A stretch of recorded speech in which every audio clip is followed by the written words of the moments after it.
He is certainly dressed up as a noble emissary. There's a whole lot of expensive finery around him, and he sort of walks in,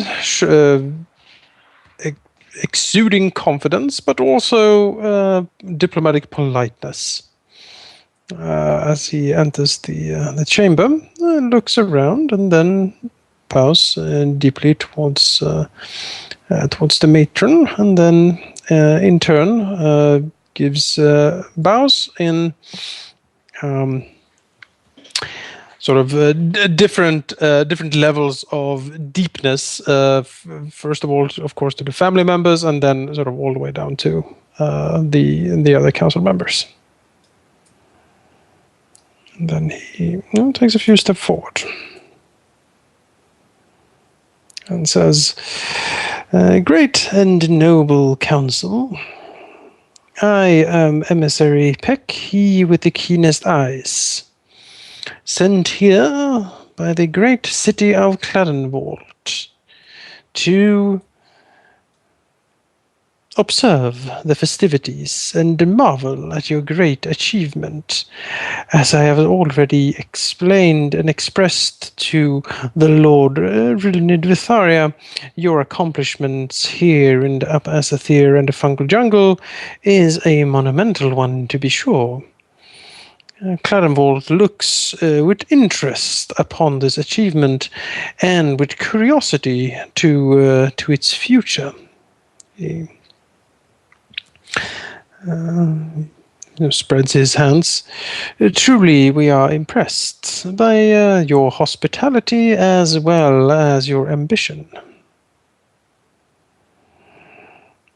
Know that I come as an emissary of peace. I am here to try to assess the goals of your great and noble undertaking.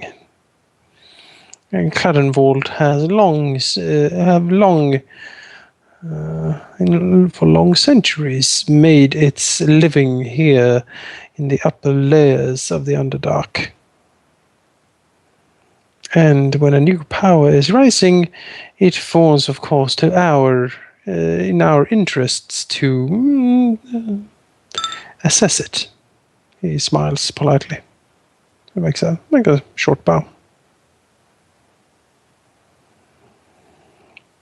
"As such, I would request to be allowed to tour the grounds, as it were, to see the marvels and inspect this grand undertaking more firsthand."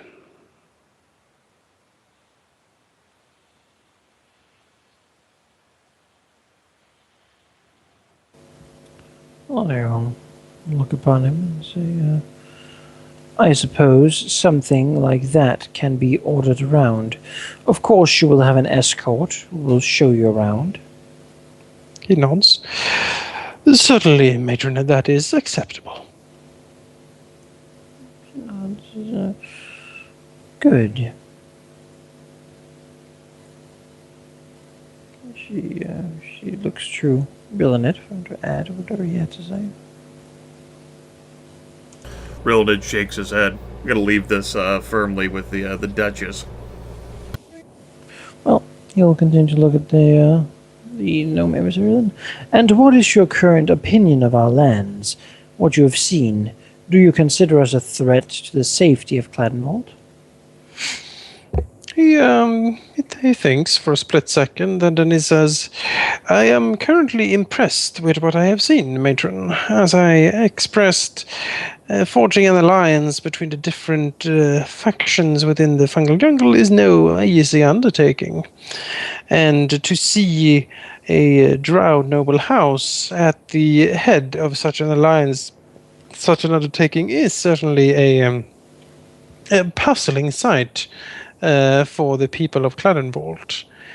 I have gotten some explanation to why that is. That is the fact, and if you'd excuse my slight rudeness, this story has me at the edge of my seat, as it were. He smiles. Currently, I would say that no, I do not perceive the House Vytharia's ambition as a direct threat to Cladenvold. That is also something I plan to report back to the High King. Yes. Then I have a question for you. Now that you have learned so much of us, has the Gnome King currently felt tremors or seen fiery emanations appearing in his lands? Emissary Peck frowns and seems to think, and then he slowly shakes his head. No, great matron. Such things has at least not come to my attention. Very not, and says, I see. Perhaps then it is time to look a bit deeper. She looked at him. I will be frank with you. We have no wish to quarrel with Cladenvold. Really, we have no ambitions in the Upper Azathir as a whole. We are here because our people need a place to live, and because we need a place from where we can move below. You see, currently, below, there is a land called the Earth's Wound. Are you familiar with the geography of that place? He slowly shakes his head. I am afraid not, matron. Very not, Slogan says, well then listen, I'm sure people at the Great Cladenvold can verify my words. Down there is a land filled with fire and mud. It is boiling, sizzling, and out of it are creatures of horror and flame appearing. We have observed that this land is spreading, and it is spreading at an alarming rate. We have calculated that within 3 years, if something is not done to deal with this, its expansion will begin to accelerate, reaching an unstoppable point. A point of no return, so to speak. It is a rift, or multiple really, that if not held back, a job we are currently attempting very hard to do, will spread, open, and infect the entire Azathir. This alliance is partly to keep us safe, and partly to have interested parties interested in the Azathir still existing, aiding each other in dealing with this problem. The emissary frowns as he listens to this. I understand that you would of course not believe my word on this, even if you say you will. And I wish for you to go home and verify these suggestions. Verify them with your gnomish geologists, scholars. This problem is not going to go away, not anytime soon. We are trying to deal with it, of course. However, it should be noted then that if the Gnome King, when this information is verified, can do anything to aid us in this struggle, such aid would be graciously accepted. Surely he as well has an interest in keeping the lands from turning into bare flames, with elemental emanations peering out of holes appearing out of nowhere in the fabric of reality. The emissary listens intently, and then he slowly draws in breath and says, this is indeed interesting claims, matron. I will take them with me and report to the king. Yes. Beyond this, of course, is the fact of the matter. Generally, our race is known for trickery and lies and whatnot. However, this matter is too serious for such nonsense. We, our family, as I'm sure you have gathered, are not the traditional drow you would meet, perhaps in other places of the Underdark. We are a split faction, in fact, trying to do what is necessary for the survival of all, as really we all depend on each other. Slight smile creases the lips of the emissary. Those are unique words coming from a matron, I must say. Intriguing. He sort of twins his mustaches.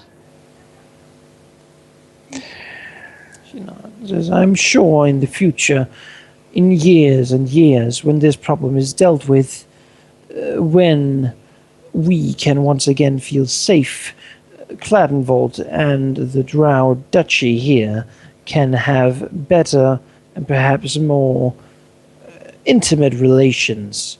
But for now, we will request any aid that can be given, but will of course understand if we don't hear any more from the Gnome King. If our claims can indeed be verified by you, however, we trust that this will be a problem he will be eager to rid himself of.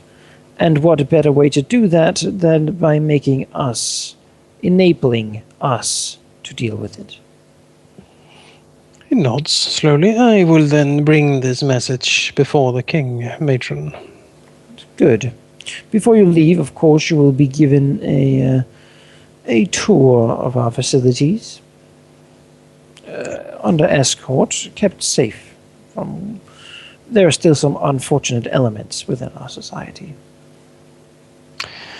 I understand completely, matron. Thank you. That's good. I believe quarters have been made ready for you. He nods. Ivy sort of nods towards him and gets up from her chair and leads her out. Leads him out. Good. Alright, looks at the rest of the council.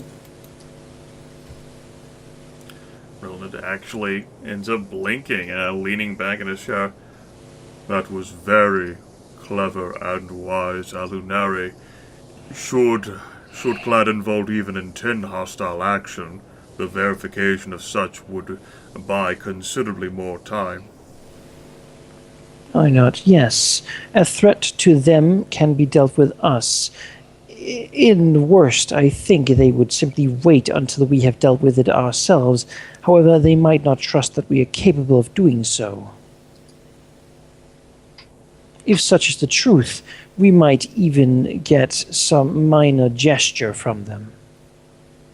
Simply for them to ensure that this problem does not spread to their borders.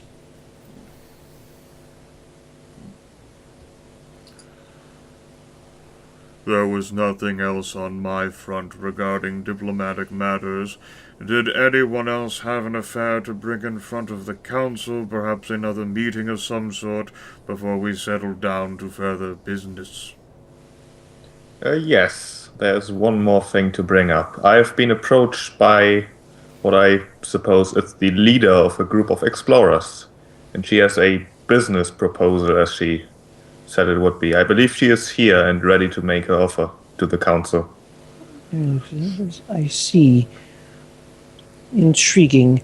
We do have, of course, something to talk about then, and that is what we want someone to explore. I had warned Zyn from communicating with anyone at the fete, given his tendency to overreact towards any situation. I submit the possibility that anyone who targeted him for such conversation might have seen him as a weak link through which to pitch this idea. Anyways, Rox, and yet he did the right thing and brought this to the attention of the council. I was approached because I believe I'm the most capable of making the decision in this matter, and no, there was no bloodshed involved. It looks to Zyn. Yes, you do have the title of Marshal. Now, I pose the question to you then. How much do you think we wish to utilize these people? These explorers, as you say. I assume they will want pay for their work. That they do, indeed. There are still locations we have not explored in the Earth's Wound, or in the lower areas. So that may be a possibility, so we don't have to do that ourselves all the time. But even then, exploration is never completely done. Things change all the time, and with the rift about, things may change rather rapidly. having someone we can send on errands to make sure that things are not growing out of control may prove useful. Very strong. With this new, did you get an inclination of their ideals? They align with ours. Well, they seem rather... Well, they value independence a lot, certainly, which may be problematic in some way or another. But other than that, I only talked briefly, but it appeared that their motivations are sincere. We do have the problem of the Sarin ray being, whatever it might be, in the Earth's wound. Perhaps these people could be brought to fight that. However, if they were to align with it, that would be most unfortunate. That seems unlikely, but I will... words. But I suppose not entirely impossible. Then again, nothing is really impossible. They should also know that anything they might find, of course, would be owned by the state. I have indicated such a desire before, but that is why she will be here in front of the council. She values independence quite a lot. And I value value. Oh. Surely with her here, we can quickly vanquish her if we wish. She might have something valuable brought with her. Truly are adventurous. I would advise against that, but I suppose it is certainly a possibility. We'll see how humble she is. Shall we bring her in? Looks the rest of the council.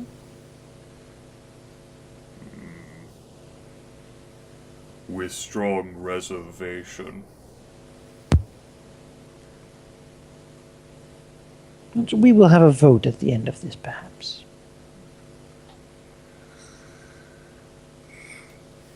All right, with that, the person in question is brought in. She strides into the council chamber. She is very much dressed like an explorer. She has gear and similar similar look upon her as Zyn would have. Very much a like a cave explorer, spelunker thing. She doesn't carry any weapons, of course. Okay. But she is certainly showing herself as an explorer and an adventurer, so to speak. That is clear upon her when you look. She's not a pampered noble, that is for sure. She strides into the council chamber, looks about, sees Alauneari, and does a very correct and formal bow before her. And then towards the rest of the council. And she says, "My lords, honored matron, I am Venture Captain Aranadiz, a representative of the society.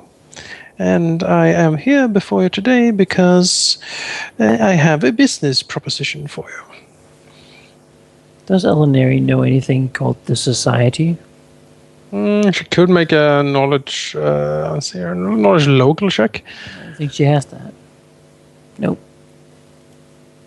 You'd say the society. Indeed, matron, the society. An organization by many names and rather scattered in its structure, I must say. There are different... view us as a guild of sorts. She smiles.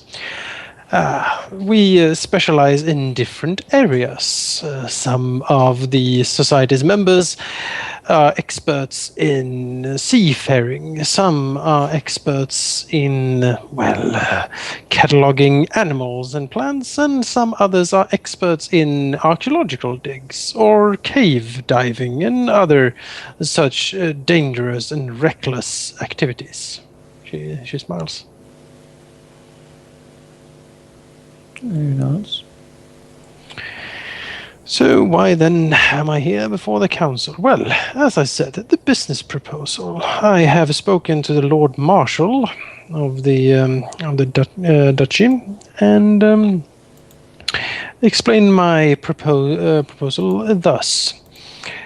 We wish to be able to freely operate in and out of your territory. There are some very promising leads when it comes to old ruins in the Upper Asathir, and we very much like to investigate some of them. In return, we will make ourselves available to your government, should you require anything particularly investigated,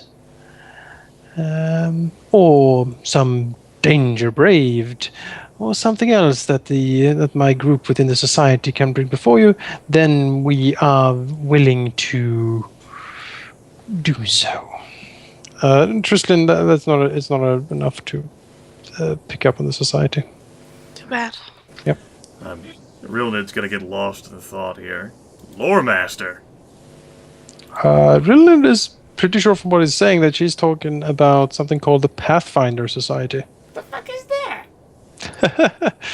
The Pathfinder Society is basically what she described. It is a guild of reckless adventurers. They are based out of a city very far away, somewhere on the surface. He thinks it is supposed to be the greatest city of the surface, called Absalom.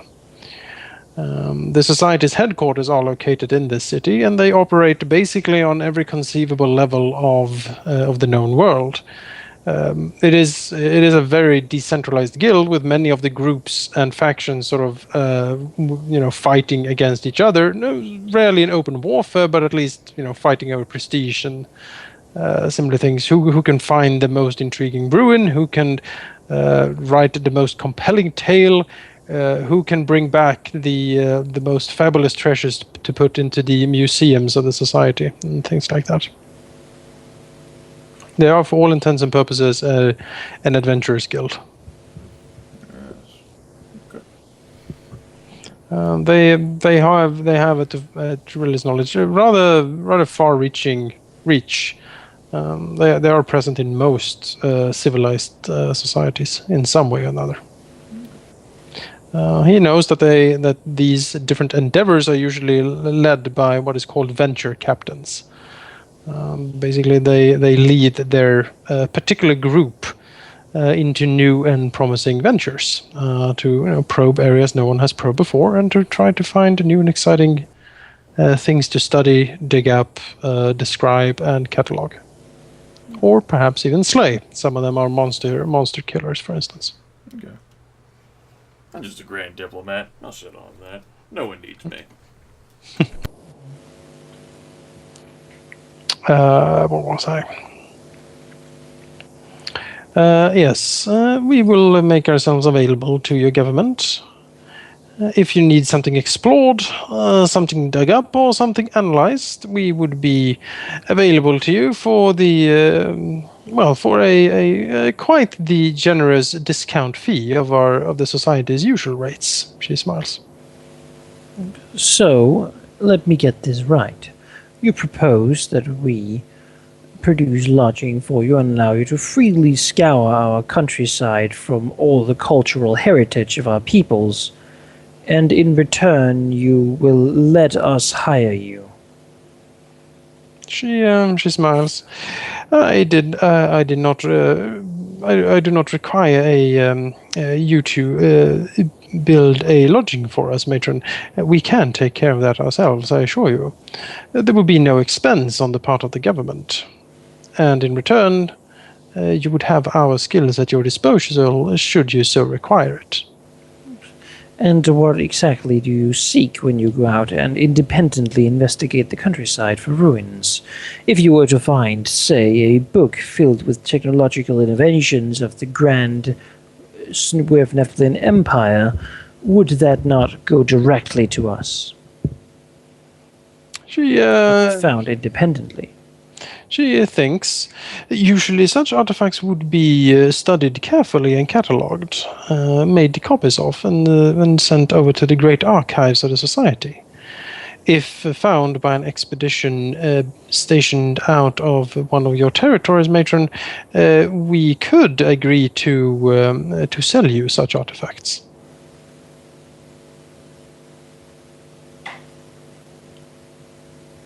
Alauneari frowns.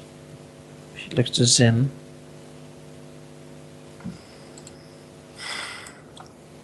Zyn frowns as well.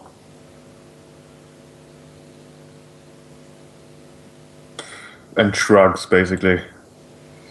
They may prove useful, I suppose. Their skills can be used, and yet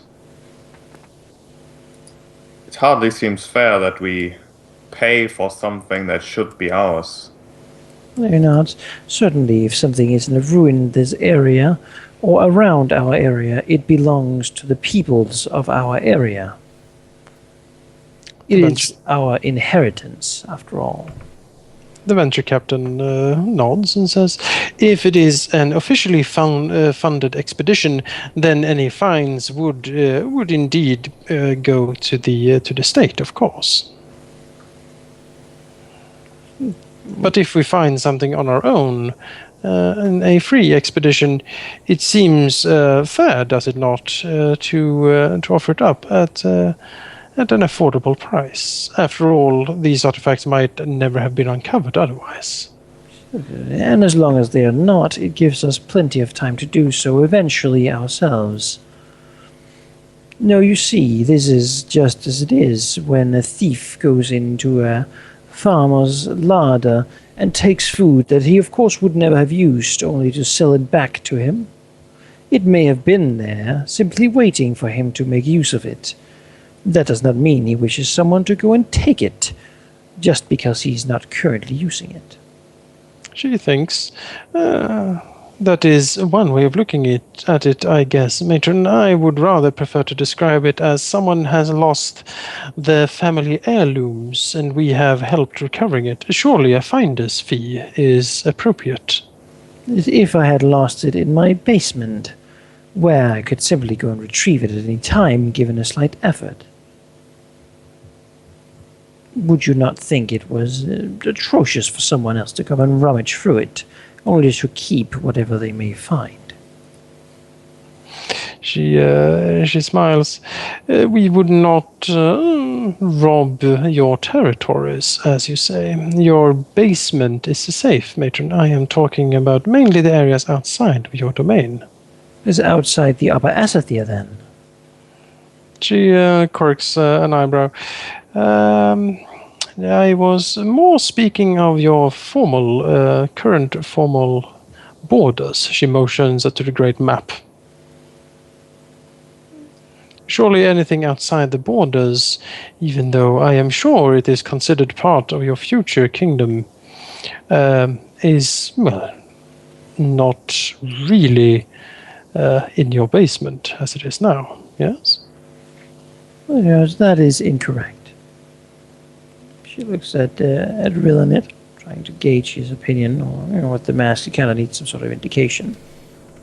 Rilinid has his that carefree, laid-back lean in the chair, and saying, "It is only natural that adventurers and monster hunters and all manners of ne'er-do-wells from the Pathfinder Society, based on the great surface city of Absalom, would be interested even in the dark wonders of the Azathir."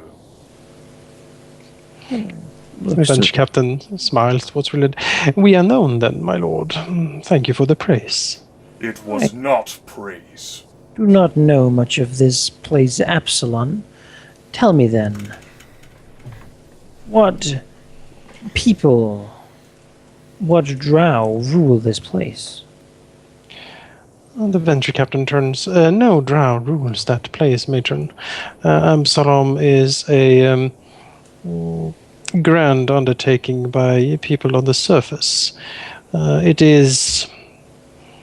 She thinks, oh, how to describe it? It is the largest city I have ever seen. It reaches for the endless skies.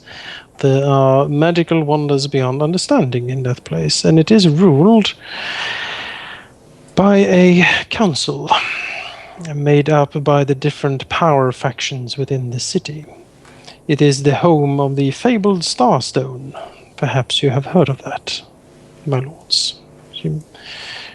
I refer, of course, to the legend of the fallen star that struck the Isle of Absalom millennia upon millennia ago. A rumor and lore and legend says that whoever reaches the Starstone can ascend. Sadly, though, very few have succeeded, of course. She smiles. That would definitely be knowledge history, wouldn't it? Fucking Starstone. Yes. Yep. Alright, I use my lore master, but I am allowed to take 10 on all these knowledge checks, so...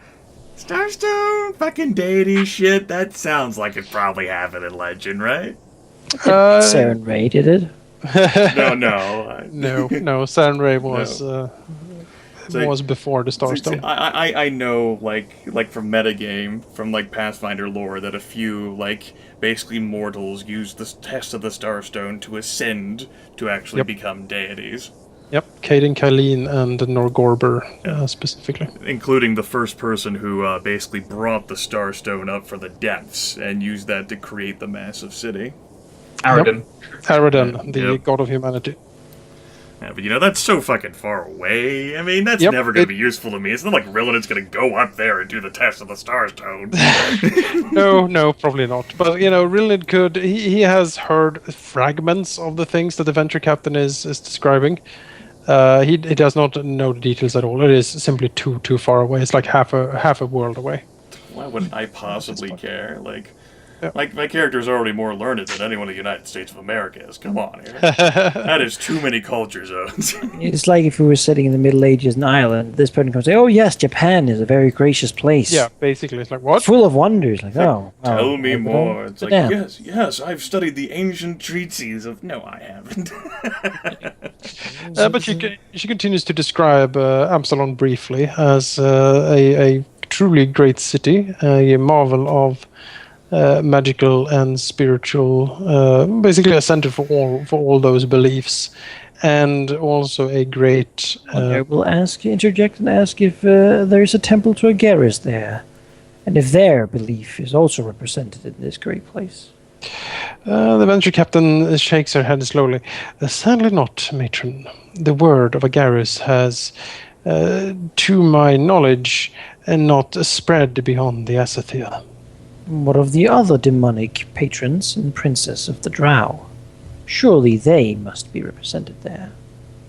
She thinks there are certainly representations of these powers in Absalom, some of them at least. The most favored one would be, she thinks, depends really on what circles you are moving around in, I suppose. But we have Shax the Blood Lord, for instance. We have Nocticula, and a few others. The main faiths that dominate the place are more of a surface dweller bent, I must say. Frowns. Looks at this lady and says, so, if you, for example, were to be given a test before you were accepted into our lands? She smiles. If it comes to any test of our skills as explorers, we would gladly submit to such a test. She nods slowly and says, perhaps there is something we would need to do. Of course, this would not be easy. She smiles. It generally isn't, matron. We are fairly used to the dangerous circumstances of Underdark exploration. And you could guarantee, of course, that this work will be done. I can promise you, matron, that we will do our very best to complete it. However, the more nebulous the task, the harder it would be for us to complete it, of course. Well, you're not. Understandable. Very well, I've heard enough for now. I shall speak with the council. You can go wait in your room. She nods. Very well, then. Thank you for your attention, my lords. Matron, she bows again. And then walks out. Alauneari looks to the others and slightly shakes her head.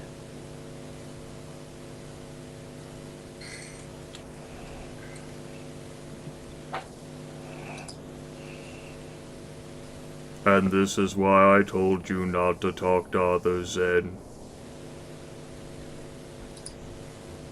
Zyn, I'm curious. What is your opinion now that we've heard of their intents? Well, she is out for profit, that is for sure, and that makes her predictable, at least. I still believe her to be potentially useful. I have not seen her skills, of course, but I do believe that she and her group are capable of doing work for us. I do not know if we have really any interest in, at the moment, investing in archaeology digs beyond what the gnomish people of our lands would do themselves on the Isle of Seven Horns. I certainly would not enjoy someone suddenly arriving with some sort of artifact, demanding a huge pay, or they would bring it to the surface of someplace. Rilinid lifts his mask again, setting the ornate, ostentatious thing on the table, and says, "It is certainly possible that they would be of use to us, and I will freely admit that while I had intended to suggest a few years into the future that we make good on excavating the archaeological ruins of Ozenstadt, we do not really possess the capable people at our disposal to do such a thing. Any of those who would volunteer or we would enforce to do such a task might very well ruin whatever it is that we found. At the very least, with such capable people, we could be ensured that whatever was located, they would do their best to preserve, because it is their lifeblood to do so." But how do we know they don't just take the best for themselves? She looks at Rilinid. It is very hard to find people who don't just do that nowadays. Oh, I imagine they certainly would do that, and make numerous copies if they could, and profligate it across all of the other societies, across the Underdark and the surface, to every major city who could afford such a thing, such as if the plans, the blueprints were found that could, say, recreate the Himmelsvard Sword of the Skies, we could be guaranteed that we would not be the only ones with access to those. So they're nothing but thieves. Mercenaries. Certainly Perhaps would not it would want be- them to give Cledenwald the capability of building such monstrosities. Perhaps it would be as simple as keeping an eye on the group and taking whatever we feel is worth breaking off our relationship with them. They find blueprints for some sort of super weapon, we take it and we exile them. He shakes his head. I think they would not tell us what they found before they had ensured that they had an escape route and copies of it already made. Be realistic, our reputation is vast, and if they actually are as capable as you've assessed them to be, she knew the risks whenever she first approached you, much less this council. She is most likely preparing herself for her demise. If nothing else, for a way in which she can escape. Well, I have a feeling, regardless of our answer, she's gonna stay down here. If we say no, she will not leave this council room.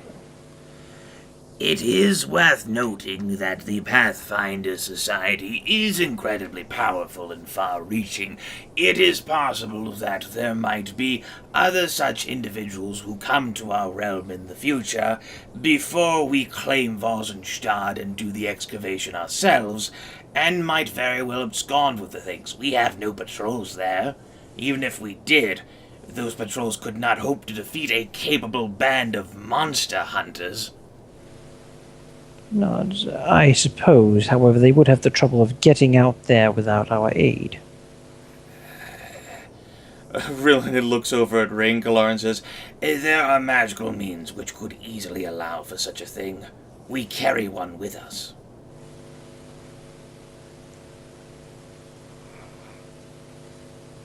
Shrugs and says, I suppose. However, there's no reason to invite a frogmoth into your bed just because another one might crawl through your window.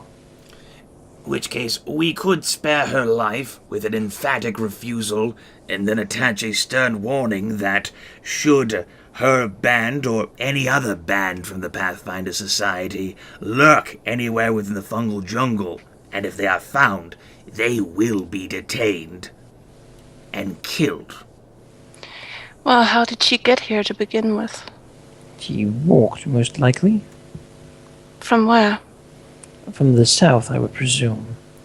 They did say there are adept underdog exploration, so they might have been down here for quite some time.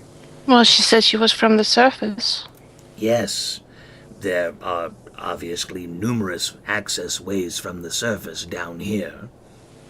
I know that. I mean, the dwarves got down here, so they might have just gone the same way. Might be.